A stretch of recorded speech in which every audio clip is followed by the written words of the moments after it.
The Brotherhood of Steel have sent us to Vault 11 to get a differential pressure controller to fix their faulty air filtration system. Nestled in the mountains southwest of Trading Post 188, we find a shack door leading to the entrance to Vault 11. Inside, we have to kill a few mantises, but we see that the vault door is already open. Walking up to the entrance, we find a number of skeletons on the floor, 4 to be exact, all huddled up in the same spot. Lying next to one is a 10mm pistol. Let's see if we can find any information that can help explain this. On a table against the nearby wall, we find a terminal, and inside the terminal is the vault entrance security recording. Ejecting this holotape, we can load it up into our Pip-Boy to hear what's on it. Are we really gonna do this? It's open, we could just leave. I couldn't, not after that. We don't deserve to leave. A shining example. That's what it called us. But we did what we were supposed to. Not by a long shot. Anybody would have done what we did. You ask me? That's exactly the problem. Now let's get on with this. I'll go first. Wait. People should know what happened. They could learn from it. If there's anyone out there at all, I hope they never have to find out. Ready, Harry? Yeah. No, wait!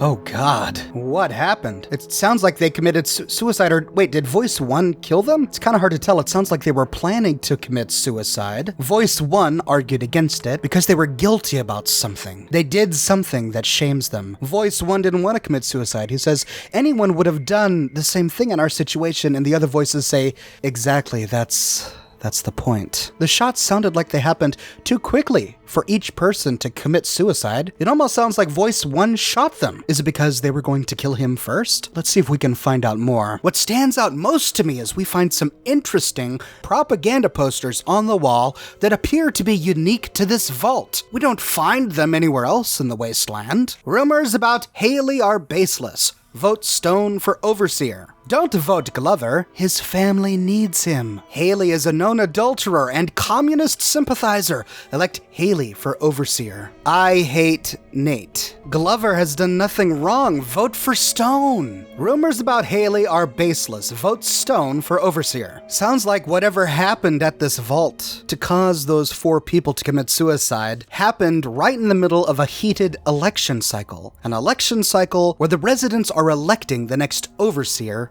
of the vault. Going through the opening, we come to a room with 3 doors in it and a rat. After killing the rat, let's first go through the door that says clinic above it. Inside, we kill a mantis to find skeletons, some of which are dismembered, lying on tables in the middle of the clinic. Some of the tables still have blood splatter nearby, and there's even blood splatter on the floor. We find bodies lying on the ground. I'm getting a picture that something catastrophic happened here. The wounded or dead were brought to the clinic where they were treated, but not before the end of the vault happened. That's why these bodies were never put in caskets or cremated or otherwise disposed of. There was enough time to try and tend to the sick like you would do in a normal society, but then that society collapsed suddenly.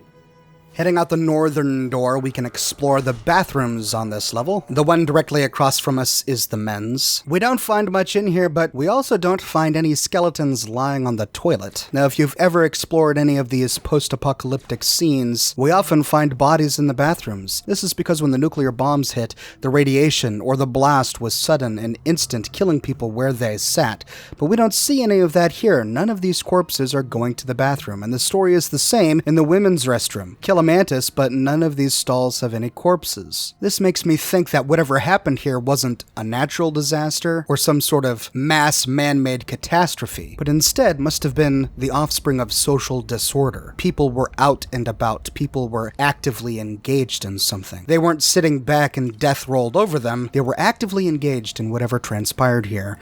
Going down the hallway, we see more propaganda posters. Interestingly, the I Hate Nate poster has been graffitied. It now says, I hate Kate.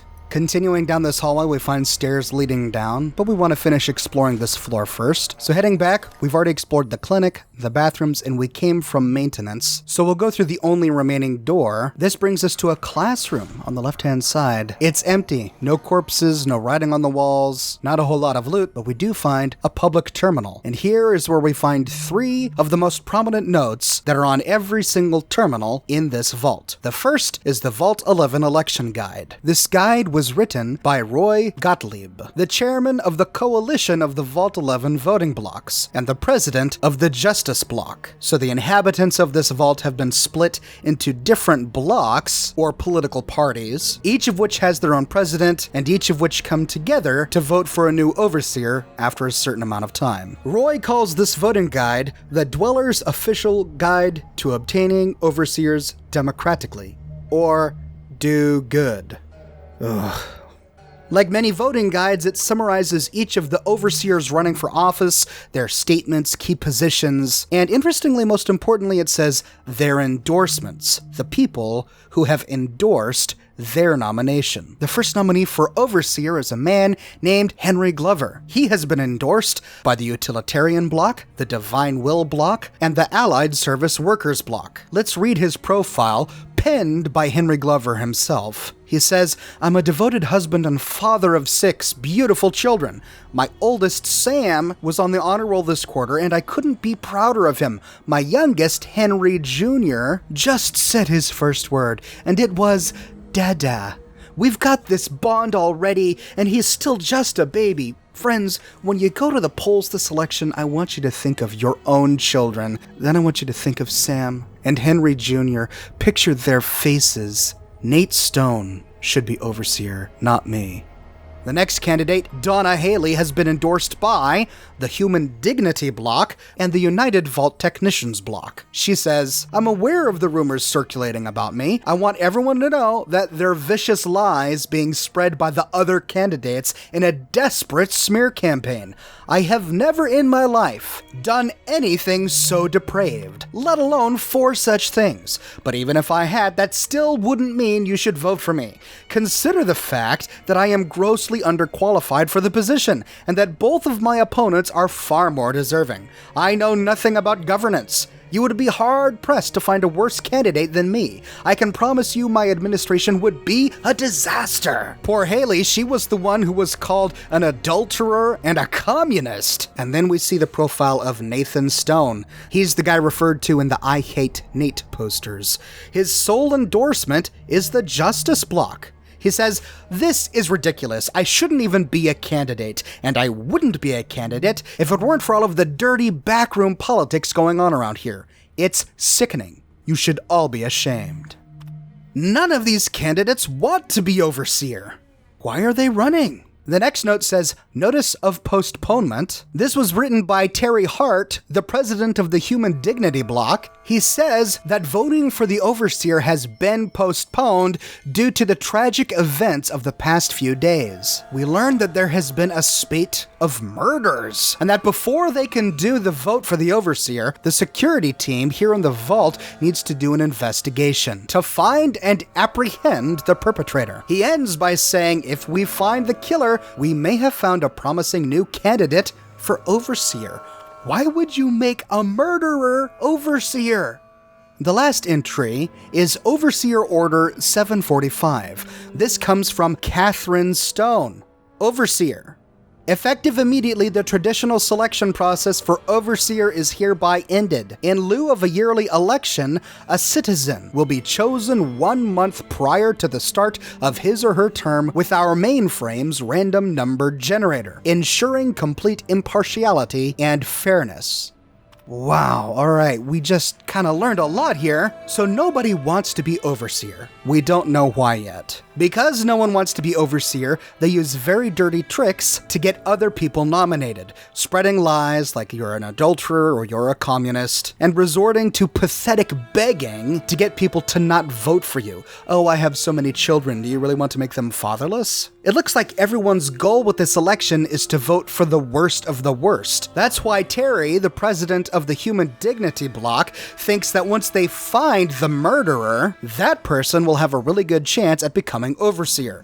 Not because the murderer is any great administrator or a good leader, but because that murderer is the worst of the worst. Being appointed overseer is a punishment. And then we learn that it looks like Catherine Stone was eventually nominated overseer. Does that mean she was the murderer? She's the wife of one of the other nominees. Remember, Nathan Stone is the man who in the voting pamphlet said that this entire thing was ridiculous and that he wouldn't be there if it wasn't for all of the dirty backroom politics. It looks like his wife, Catherine Stone, or Kate, eventually wound up becoming overseer. When she did, she ended the entire voting process. After she ends her tenure as overseer, every overseer after her will be randomly selected from among all of the citizens of this vault, instead of being voted upon to, quote, ensure complete impartiality and fairness. This must allude to the backroom politics that Nate talked about, and it looks like Catherine agrees with her husband that these dirty tricks were going on. But what were these dirty tricks? Why did no one want to become overseer? And why did Catherine go on a murdering spree? We left the classroom and headed towards the cigar lounge. On the way, we found the corpse of an NCR soldier. The cigar lounge had a few bugs, had a few cigars, cigarettes, and beer, but was otherwise unnotable, which left this floor explored. We then go downstairs to explore floor 2. Continuing along the hallway to the left, we see a door to the computer room. Inside there are more mantises and 2 flickering computers. The first one has all of the same entries that we found on the one in the classroom, and the second one malfunctions.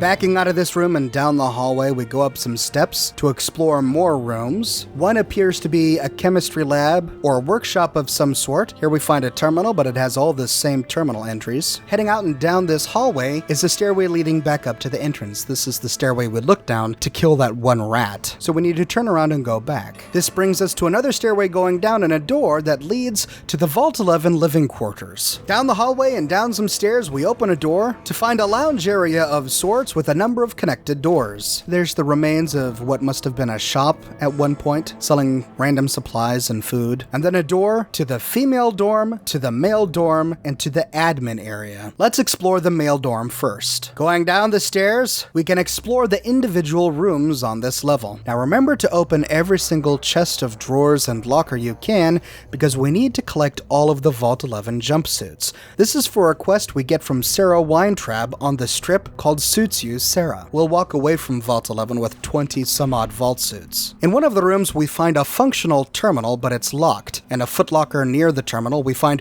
Roy Gottlieb's terminal password. Remember, Roy was the president of the Justice Bloc, one of the political parties here in the vault, who is in charge of distributing the voting guide. After learning the password, we can open up the terminal. Inside the terminal, we find all of the same notes that we usually find, but also a security recording. Ejecting the holotape, we can use our Pip-Boy to play it. She can't do this. It's done. We're done. Nothing's done. She's got the authority. The only thing she can't do is change her own fate. Nothing says she can't change the selection process for future overseers. I say she can't. You shouldn't have toyed with her like that, Roy. We still have the majority. We don't vote for anything anymore. I'm not talking about voting. What then? You want to have a sit-in? A hunger strike? Not exactly. Maybe march into her office with torches and pitchforks? Yes. Come on. I mean it. What? Start a revolution? Laws don't outlast their governments. Roy, all we have to do is wait until someone from Justice Bloc gets picked for overseer. Then we have them change the law back. There won't be any blocks after the new overseer is picked tomorrow. Everyone's going to move on. By the time we've reformed, who knows if we'll still be in the majority? We can hold the block together. You don't know that. Besides, what if the computer picks you? What if it picks me? And your solution is to start shooting? Not if we don't have to. Look, we arm up. We go to the lower floors, take some strategic targets, power, food, water, just until she turns authority over to us. The other blocks won't support it. They're tired of us having the power. We have the majority. We don't need them. This isn't a vote, Roy. They'll fight back. They've never had the nerve. Hell of a way to test it. So Roy was voice 1. An unnamed associate in the Justice Block was voice 2. They're talking about Kate Stone and how she has been overseer of the Vault for the past year. None of this has gone according to plan for the Justice Block. The Justice Block has been the largest political power here in Vault 11 for an extremely long time. They've had the majority, and they have felt like they can throw their weight around to nominate whomever they want to become overseer so that none of their members ever have to. But when Kate went on a killing spree, murdering people in the Vault, naturally all of the Vault residents, even those in the Justice Block who weren't high-ranking members, voted for Kate, feeling like she needed the punishment of becoming overseer. But Kate's first act as overseer was to remove the voting process, making all future overseers chosen at random by the computer. This effectively stripped the Justice Block of all of their power. All of this time, they have been able to use the threat of nominating someone else to become overseer as a means by which to get what they want in the Vault. We also get another bit of information here. Voice 2 said, "You shouldn't have toyed with her like that, Roy." How did Roy toy with Kate? Whatever he did to her may help explain why she went on a murderous rampage, knowing that by doing so, if she was caught, she would be nominated overseer. After exploring all of the rooms here in the men's wing, we go around a corner to find a stairway leading back up to the lounge area. But the men's dorm connects to the ladies' dorm, so we can go back down to go down a hallway to explore the women's rooms. Here we can loot more Vault suits from the dressers and lockers, but we don't find any more terminals or holotapes on this floor. So going back up, we can go through the admin door. This brings us down a hallway, and we can either turn left to go to security or right to go to the overseer's office. Let's explore security first. There are 2 doors here. One is locked, one is not. The one that is not has a mantis inside, but after it is dealt with, we can loot a lot of containers, and it's here where we learn that the Vault was well armed. We find a whole lot of ammunition. Half a dozen ammunition containers, not to mention all of the boxes filled with hundreds of rounds of ammunition. Even grenades, 25mm grenades, just sitting out here. I guess this armory is in case the Vault is invaded. It's also here where we find the security terminal. Inside we find the same notes shared by the other terminals, but one new one, deposition. This is the excerpt from the deposition of the defendant, Catherine Stone, by Vault attorney Gerard Miles. Gerard is questioning, Catherine is answering. He says, "Okay, let's pick up where we left off, Kate." She responds by correcting him. Catherine. "Sorry, right, Catherine, I keep forgetting.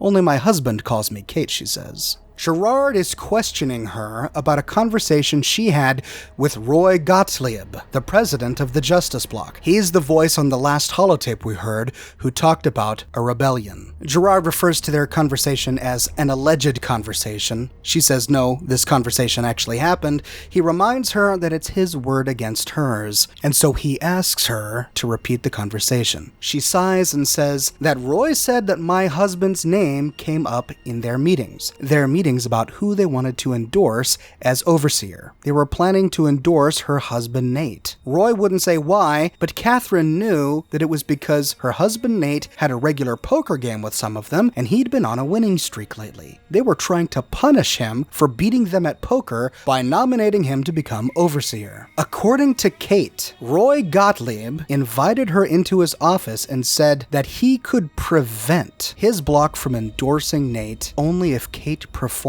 sexual favors for him. But not just for Roy, but for the entire block leadership and all of their friends. The Vault attorney Gerard is shocked. He says, "And you agreed?" And she goes, "Well, what choice did I have? They had the majority." She says that this went on for about a month. This was essentially gang rape. She wasn't doing it willingly, she was being forced to do it, to prevent her husband from becoming nominated overseer. And then after all of that, when the Vault voting guideline book came out, she discovered to her horror that they had nominated her husband anyway. It was then that she decided to start killing off members of the block. She says, "I thought their majority is pretty slim. If I thinned things out a little, especially the leadership, someone else might get elected." The attorney says, "Assuming you weren't caught," but she responds by saying, No, I expected to be caught. That was my best chance. Now they'll all elect me." The attorney is confused. He goes, what? They're gonna elect a confessed murderer? You think voters would risk putting it in your charge? She responds with surprising insight into the human condition. She says, they have to pick somebody and live with their reasons. You just wait and see. We learn that she was right. Again, at the very bottom, we find Overseer Order 745. Catherine Stone is Overseer. So something horrible must happen when you become Overseer. We learned that they have a new Overseer election every single year. What happens to the old Overseer? Why do they keep having to do this vote every year? For whatever reason, it scares the entire Vault Society. Kate loved her husband Nate and wanted him to avoid becoming Overseer so much that she allowed herself to be raped by the leadership of the Justice Bloc repeatedly over an entire month. It was only after they betrayed her that she went on a killing spree. In the locked door right next to this security wing, we find another armory, lots of ammo boxes, ammunition, and weapons, which leaves the Overseer office last to explore on this level. Heading down the hallway and going down the stairs, we can go through the door to the Vault 11 lower level. Opening the door, we can turn a corner to kill more rats and find two options. A hallway to the right, and then the Overseer's office through the door right next to us. Heading through the doorway, we trip a tripwire. It's connected to this rigged gun. I managed to avoid the blast somehow. And there's a whole lot to loot in this Overseer's office, including plenty of pre-war money, scrap metal, and so on. There is one terminal here, but it says terminal locked. Please contact an administrator. It looks like we have to find a key. Looking through the Overseer's window, we see an atrium out there. Let's see if we can find a way in. Heading out the Overseer's office and turning right, we go down the hallway to find that it's completely blocked up by some sort of cave-in. So we go back and down that hallway that we initially passed to go to the Overseer's office. Continuing along, we find two paths before us, both of which go to utility. Going down the hallway, we find a path to the atrium, but it's blocked up by a cave-in as well. So our only option is to go downstairs towards utility. Going down the nearest hallway, we can kill some rats to turn left and go to what appears to be some sort of storage room. In this room is a door to the reactor. Opening the door, we can kill some mantises, go down a long hallway to open yet another door. Here we find some ammunition boxes in the corner, and we step right into a room partially flooded with irradiated water. But the most striking thing about this room are the sandbag barricades, and behind them, skeletons. In this part of the reactor room, there was a battle. That's why we find so much ammunition down here. Ammunition boxes and even rounds stacked up on nearby consoles. And the bodies, there are so many bodies. It sounds like what Roy said in his holotape actually happened. The Justice Bloc came down here to the reactor level and held it hostage. They took the ammunition from security and instigated a rebellion, just because for the first time, potentially in the Vault's history, everyone was fair game. Anyone could become the Overseer. Since a computer was picking it, anyone from the Justice Bloc, even Roy himself, could become Overseer, and to prevent that, they staged a rebellion. But like Voice 2 predicted in the holotape, this isn't about votes anymore. The majority no longer matters. If the Justice Bloc stages a rebellion, an armed rebellion, everyone else will fight them. And it looks like the Justice Bloc, even though they had the majority, didn't have the numbers to win. These corpses we find here on the reactor level must have been the corpses of the Justice Bloc members. Now heading through a far door here, we find a sub-level completely flooded. It helps if you have the rebreather that you get by completing the quest Volare with the boomers. This device allows you to breathe underwater. However, since it takes up the face slot, it unequips my radiation suit. So you may want to wear something like power armor that has radiation resistance. Swimming around down here, we find more evidence of the armed rebellion. More sandbag barricades, more bodies lying over them. Swimming through the eastern door, we find a storage room with a few ammo containers and other boxes to loot, and swimming west opens an armored reactor door. This leads us to a rather empty room. Turning south leads us through a doorway up some stairs out of the water. This leads us back to the partially flooded room with two options here as well. The right door opens up a stairway which brings us back up to the utility level. However, I want to finish exploring the reactor level. We're going to turn back around and open the armored reactor door, which brings us down a hallway to the locked door that we found in the previous room. Unlocking this brings us right back to where we were, in that room where we first discovered the barricades. So the underwater portion of this reactor level is just for those who don't have high enough lockpicking to open up this door, which connects back to the utility section. So going back upstairs, we now see that we have access to the cafeteria and the atrium. Let's go explore the atrium first.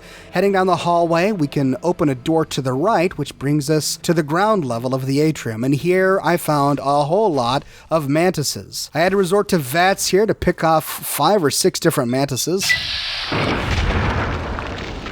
Once done, we can explore this lower level of the atrium. It's here where they must have had assemblies. Lots of propaganda posters on the wall. Here we see that graffitied I Hate Nate poster, which has been turned into I Hate Kate. Catherine judged the vault residents correctly. After they discovered she was a murderer, they all voted for her. Why is it so bad to be overseer? Continuing down the hallway, we go up some steps to the level above, which leads us to the top floor of this atrium level. Here we find an atrium terminal, and on the terminal is the prepared speech of Gus Olson, the ombudsman for the annual overseer election. This was the guy in charge of officiating the election and chronicling it so that people can read about this election much later. At the beginning, he muses that the reason he's there, the reason he's chronicling this election, is to preserve these events for future humanity to read and learn from. But he's second-guessing that assumption. He's starting to believe that the real reason these vault residents record all of the elections that go on here is because they're trying to find an answer to all of this. Perhaps after all of the elections are over, when their story, the story of Vault 11 is told, the answer will be revealed. Maybe that's why they're recording every election. He says, we want it to make sense, to understand why the Vault's mainframe will kill us if we do not offer one of our own as a yearly sacrifice, to fully comprehend why we continue to have these elections,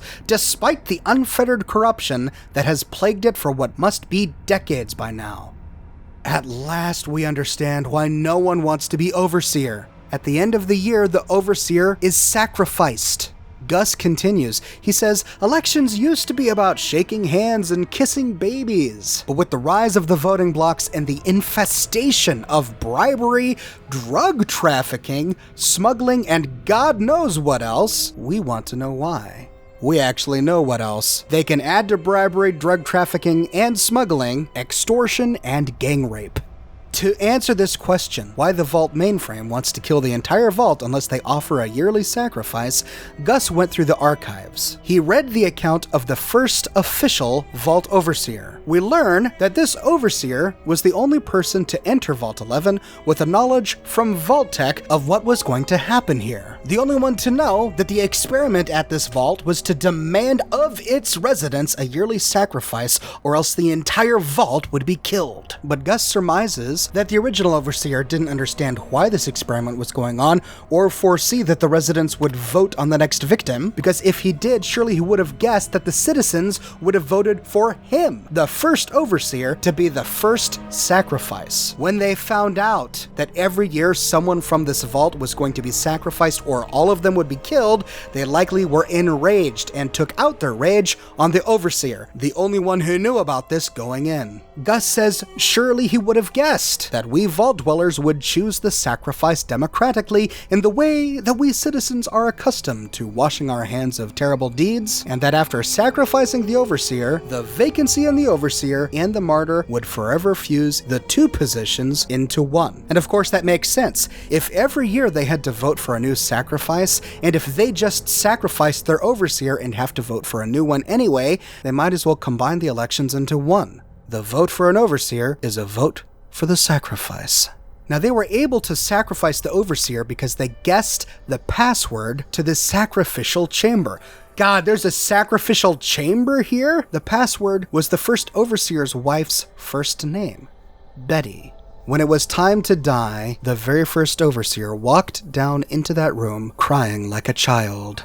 Learning the history of the first Overseer, Gus is listless. He doesn't have the answers. This history didn't give him the answers. He does not know, and no one knows why they have to sacrifice one of their members every year. Why did Vault-Tec do this to them? But he still holds on to the hope that someday the residents will find an answer. At the end, he encourages the other Vault residents to say, please, look into the history. Like I looked into the history. Remember that it wasn't so long ago that we were ruled by our civility and our dignity, and that those were times when we didn't have to be quite so ashamed. Thank you. Leaving this terminal, we now have the password to the Overseer's terminal. The name of the first Overseer's wife, Betty. And at last, it all makes sense. Kate agreed to be gang raped because she didn't want her husband nominated because she knew that he would die. When he was nominated anyway, she resorted to murder because she knew that the residents of this vault wanted to vote for a convenient candidate. Because essentially what they're doing is they're executing someone. They're all voting to execute someone. And who is more convenient to execute than a confessed murderer?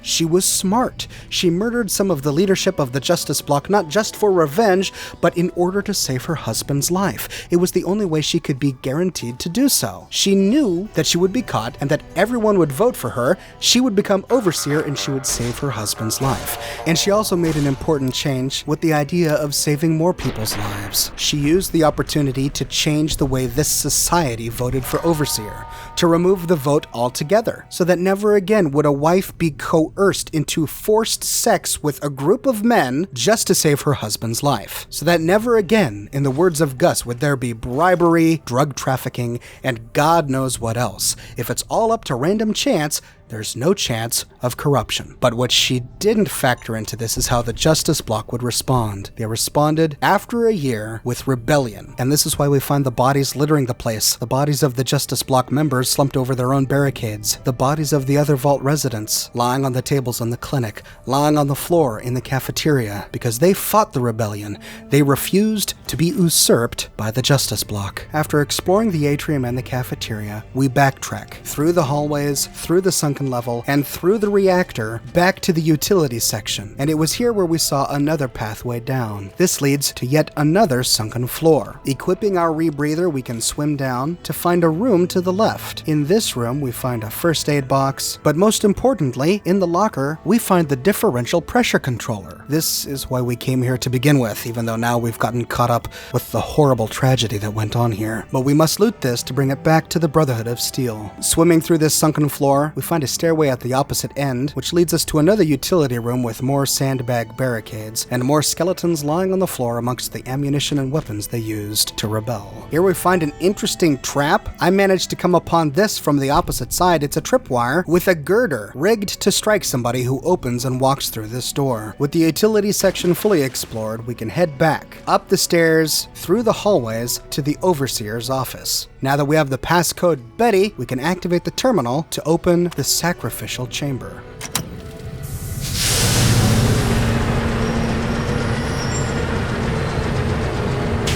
The Overseer's desk lifts up, revealing a chamber beneath. As we get close to the door, we see a trail of blood and human organs. Opening the door, we see a bright light. Congratulations, Martyr. Your fantastic journey is only just beginning. Please proceed to the light. The light is calming and puts your mind at ease. Go to the light. The light came from these big construction lights set up in this room. Heading through the opposite door. Welcome. Please sit in the chair. The show is about to begin. Maybe I don't want to sit in the chair. The show requires that you sit in the chair. Well, I'm not concerned with what the show requires me to do. I really don't want to sit in this chair. How about I just stand right here? Come on. It is absolutely essential that you sit in the chair. Why is it absolutely essential that I sit in the chair? I don't want to sit in the chair. I want to stand right here. You have no other choice. You must sit in the chair. Well, if I have no other choice, then that's it. Okay, I will comply and sit in the chair. Greetings, Martyr, and welcome. If you're here now, it means you've been offered up as a sacrifice so that your vault can continue to thrive. Currently, you may be feeling sad or angry. Perhaps you never got to have grandkids, or to enjoy the pleasures of a fresh cigar. But march with your chin held high, soldier, and remember that each of us has an important role to play. For some people, their role might be to heal the sick. For others, it might mean they will drive a race car or fly a rocket ship. And some of us are meant to forfeit our lives for the good of the people. Sure, it might not be as fun as driving a race car, but it's every bit as important. Let's take a moment to reflect on the moments that made your life worth living. Think about that time you kissed your steady girl for the first time under the bleachers at the big game. Or when you snuck out after curfew to catch that new flick that your parents wouldn't let you see because it was too scary. Boy, were they right. And who could forget when you met the love of your life? What a looker.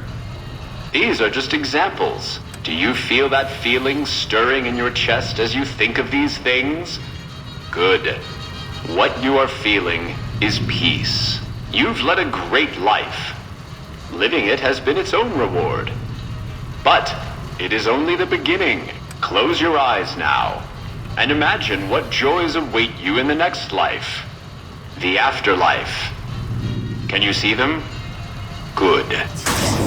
What joys? I didn't see them. What?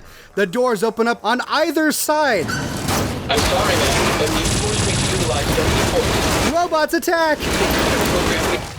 Now you'll forgive me, I still had my radiation suit on, so I'm going to use every single chem in my inventory. Yes, every single thing. Turbo, stim packs, psycho, mentats, I don't even care. I'm going to consume it, and then I'm going to put back on my combat armor and make sure I have the right weapon equipped, make sure my status, I'm highly irradiated. Okay, I'm going to take as much Rad-X and Rad-Away as I possibly can. Get those rads down there. Oh, God. And now, to defend myself.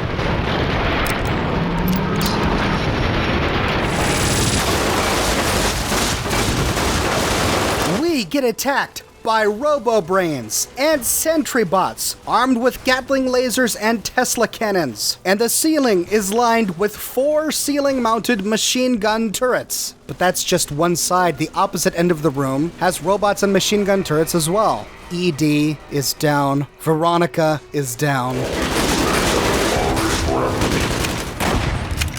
But with the robots dead, I can hide behind this wall to take off the remaining ceiling-mounted machine gun turrets.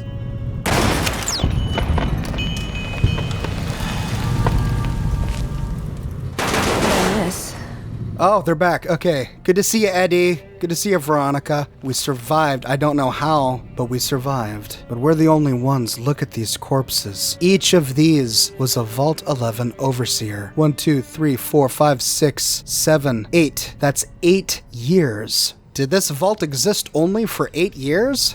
But no. Going to the other side, we find more corpses. 1, 2, 3, 4, 5, 6, 7, 8. 8 on this side as well. 16 years. This vault existed only 16 years after the bombs dropped, which means we're coming upon this scene almost 180 years after these events transpired. It must have all come to an end after Overseer Kate. Due to the armed rebellion, everyone died, meaning no more Overseers, which is why we only find 18 bodies. In a sliding door on the opposite end of this wall, we reach the vault mainframe. This was the mainframe that, as we learned from Gus's speech notes, was programmed to kill the entire vault unless it was given a yearly sacrifice. Inside the terminal, we can override the lockdown and eject 2 holotapes, the system recording Vault 11 solution and the automated response of Vault 11 solution. First, we'll listen to the system recording. All right, I know you can hear me, so listen up. There's 5 of us left. 5 out of I don't know how many. So, it's over. We've talked and it's over. We're not gonna send anybody to die anymore. So shut off our water, our gases, or do whatever it is you're programmed to do. But we're done listening to you. Oh. These were the 5 whose bodies we found at the entrance to Vault 11. Well, 4 of the 5. We remember that one of them dropped the gun and walked out. So after the Justice Block rebelled, causing Vault Resident to fight Vault Resident, the only survivors were these 5, and instead of electing a new Overseer, and instead of sending one more sacrifice, they decided to defy the Vault. They weren't going to sacrifice anyone anymore. The final holotape is the automated solution response, which is what those 5 survivors heard after they made their decision. Congratulations, citizens of Vault 11. You have made the decision not to sacrifice one of your own. You can walk with your head held high, knowing that your commitment to human life is a shining example to us all. And to make that feeling of pride even sweeter, I have some exciting news. Despite what you were led to believe, the population of Vault 11 is not going to be exterminated for its disobedience. Instead, The mechanism to open the main vault door has now been enabled, and you can come and go at your leisure. But not so fast. Be sure to check with your overseer to find out if it's safe to leave. Here at Vault-Tec, your safety is our #1 priority. It was all a diabolical experiment. In true Vault-Tec fashion, Vault-Tec was trying to see what would happen if Vault residents were told to do something completely inhumane by an authority when their lives were threatened. Vault-Tec just wanted to see what would happen. They weren't really going to kill everyone in the vault, but nobody knew that. Not even the first overseer, or else he would have saved his own life by telling them the ruse. The final 5 Vault residents learned this. When they decided not to nominate another overseer, they heard that automated message. Can you imagine what must have gone through their minds? After everything, the decades of voting, the political parties, the corruption, the drug abuse, the scandals, the armed rebellion, their brothers, their family dead, with only 5 surviving. After all of that, to learn that it was all based on a lie? Had they just refused to nominate a sacrifice at the beginning, none of this would have ever happened. They would have all survived. This explains why the people we hear on the very first holotape are so guilt-ridden. The first voice, Voice 1, says, "But we made the right decision," and he's right. At the very end, the 5 survivors did make the right decision. They refused to nominate an overseer, but the other 4 are still racked with guilt because for the past 18 years they've been making the wrong decision. And everything they've experienced since then, all of the deaths, all of their dead family, is because they've been nominating a sacrifice every year. That's why they're guilty, and that's why they all choose to commit suicide. They can't live with the guilt. They don't want anyone from the outside world to learn what went on here because they're deeply ashamed. How could they have done this to people? How could they have done this to their own neighbors and family? They're ashamed of what they've done, so they choose death. They choose suicide rather than letting anyone know what happened here. They think it's a fitting punishment. All but one. Voice #1 on the holotape refuses to commit suicide. He believes that it's better that the world learn what went on here, that people can learn from this, from all of their mistakes, from all of the unnecessary deaths that happened here. People can learn something about human nature, something about how people tick to prevent something like this from ever happening again. Maybe if these 5 people walk out into the wasteland, they can change humanity in a good way to keep this from ever happening again. But he's overruled. None of the other people want to deal with that kind of shame, so they choose death, leaving only Voice 1, the sole survivor of Vault 11. What likely happened is when he decided not to commit suicide, the other 4 tried to restrain him, to force him to die, because they didn't want anyone to learn what went on here. And so he pulled out his pistol, the pistol he secured for himself during the armed rebellion, and defended himself, killing the last 4 survivors, making him the only one left. He sighs deeply, he drops the gun, and he walks out into the Mojave wasteland. No, wait!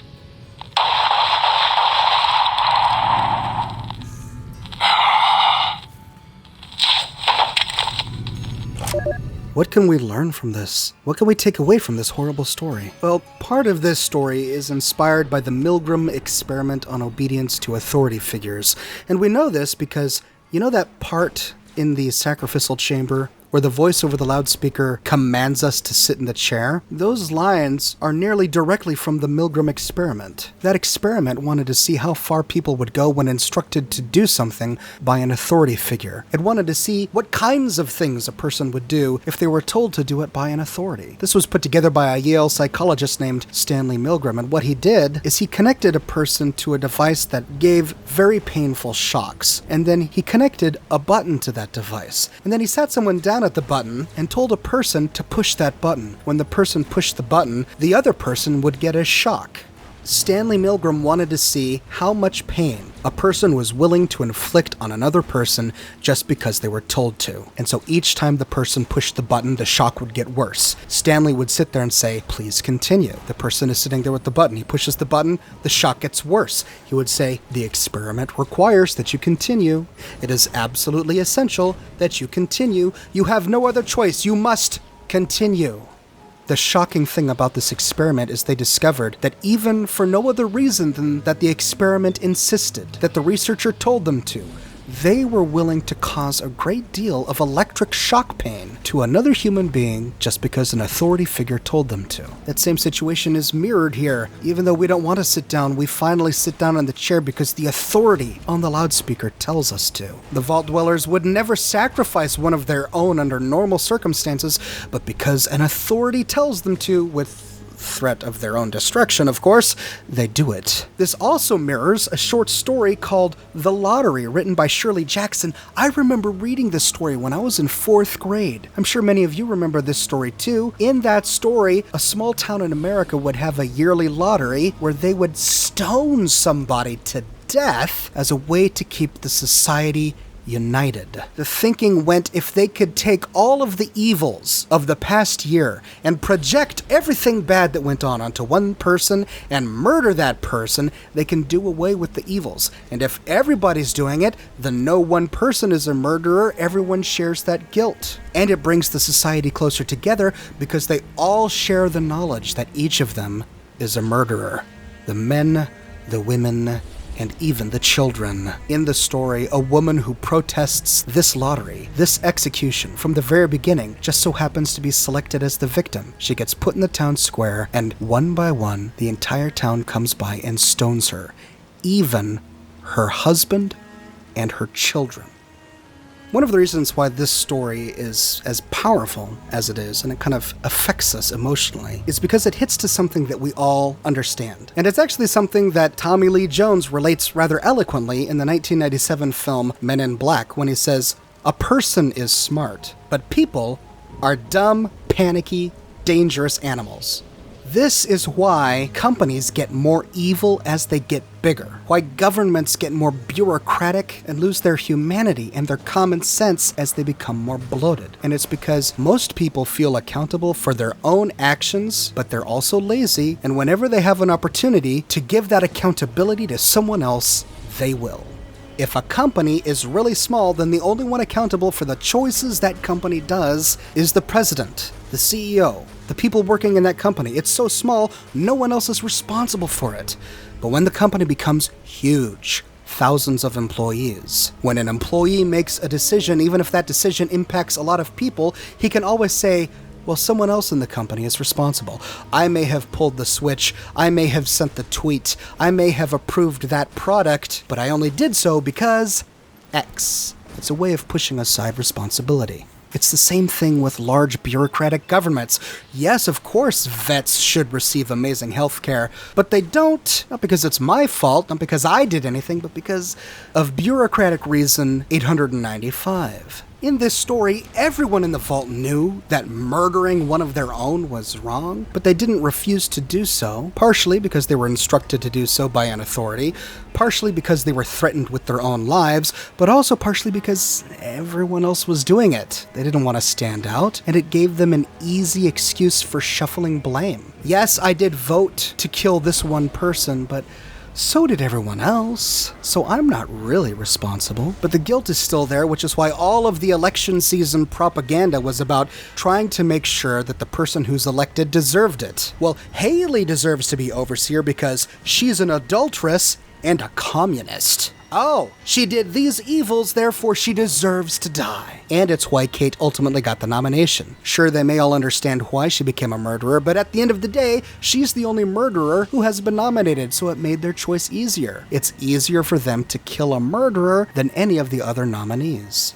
Alright, what if we really wanted to distill this down into something actionable? What can we learn from the story that we can take and use immediately in our gameplay? That's going to be different for every person, but I'll tell you what it does for me. This story made me question what kind of atrocity I'm willing to be a part of. And when playing Fallout, you side with factions, and when siding with factions, you have to come to terms with the atrocities that they commit. As a member, you're part of those atrocities, and sometimes you are the direct agent of those atrocities, depending upon the faction you side with. And every single faction is going to commit atrocities, whether it's the NCR, attacking Helios 1 to kill Brotherhood of Steel soldiers just because they need technology, or the Brotherhood killing energy weapon vendors and strapping slave collars onto the necks of people just because if they're afraid of their own safety, or the Legion killing everyone and enslaving everyone because they value order. Or the Institute, kidnapping people and turning them into super mutants, or replacing them with synths for